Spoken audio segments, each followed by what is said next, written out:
You see a beautiful girl, absolutely gorgeous, and your brain responds to that in few scenarios. 1.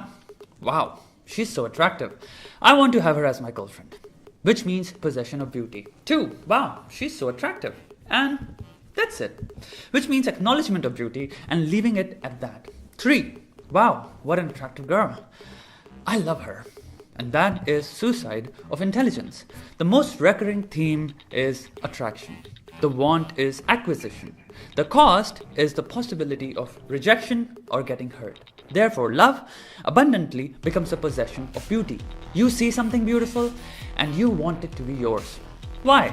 Because 1. Beauty seems to be a wonderfully positive thing. 2.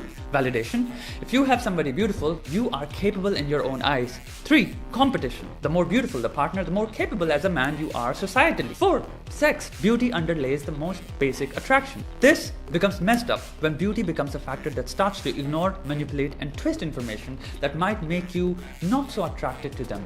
Things you may have reasonably selected as red flags, compromises you don't want to make, lifestyle choices you disagree with, or any number of characteristics that turn you off. And now they're suddenly ignored, manipulated, and twisted by your brain. In many situations, it evaporates any moral boundaries as well. For example, you're looking at a girl who's not single, but you don't care. But we're not here to talk about that. We are talking about how you fool yourself and limits of fooling yourself to go to convince yourself that this is the one because you're hypnotized by their beauty. 1. Red flags. Suddenly, things that make you question their loyalty, starting from sexual history to social behavioral patterns, are met with justifications. She was cheated before. That's why.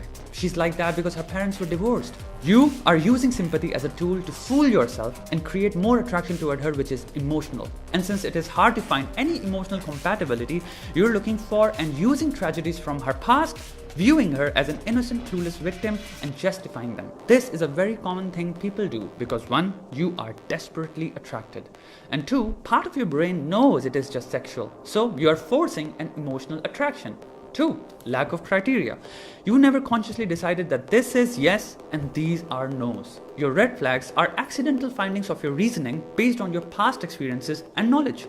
Because they are accidental, they are not that serious. You've never given them any power. A criteria is consciously drawn out rules or a line that differentiates between what is acceptable and otherwise. In the absence of such lines, things that are unacceptable get easily ignored because of desperation. To make better choices in life, you need criteria. 3. What are you looking for? Suddenly this idea in your mind of the type of person you want to be with gets subverted by attraction. What you were looking for before, qualities, habits, intelligence, starts to get readjusted according to the personality of this person. And you are doing this consciously, which takes us to point 4. Compromises. You are making compromises in the matter of seconds. She doesn't have that. Who cares? She doesn't believe in this. Well, we can be a couple that believes in 2 different things. Anything goes after this point. 6 months later, you are stuck in a chaotic relationship and you're trying with all the energy in your bones, mental capacities, and all the time you have to salvage and fix this. You have stopped working completely, your dreams are getting punched. And this person seems to be the worst person you've ever met because they simply fail to see things eye to eye with you. And then you hate the opposite sex.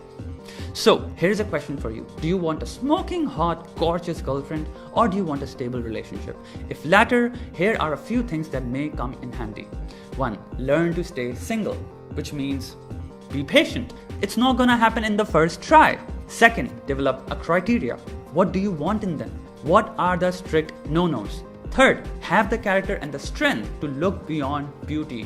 There is no shortage of beautiful people in this world. And lastly, learn to say no to yourself. Yes, she's beautiful, but I don't agree with her lifestyle, so I'm not going to pursue this. This may still not guarantee that you will land in a stable relationship, but what it does is, it saves you from months and years of agony, torture, trauma, and time waste, which I believe is any day a far better deal.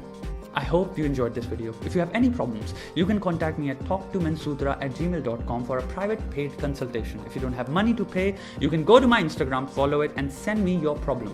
I will make sure to make a video on it. Thank you for watching, and never forget, you are awesome.